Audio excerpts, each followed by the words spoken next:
கொடுப்பதில் வல்லமை பெற்றவன் அப்பன் பழனியப்பன். தினம் அச்சம் தவிர்ப்பவன் ஆறுதல் சொல்பவன் அப்பன் பழனியப்பன். கள்ளங்கவடம் இல்லாதவர் தம்மிடம் காவலில் நின்றிருப்பான். அங்கு கால்நடையாய் வரும் மானிட ஜாதியை கண்டு கழித்திருப்பான். துள்ளி வரும்படி வெளுக்கு மேலொரு ஜோதி பிழம்பும் உண்டோ? அந்த சுப்பையன் போல் ஒரு அற்புத தெய்வத்தை சொல்ல மொழியும் உண்டோ? வெள்ளி முகம் 12 கண்டவின் வேறொரு சொர்க்கம் உண்டோ?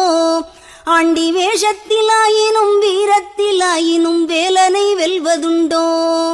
சித்தர் வணங்கிய சேவற்கொடியோனை சேர்ந்து பணிந்திடுவோம். அந்த சிக்கலிலாயினும் செந்திலாயினும் சென்று பணிந்திடுவோம்.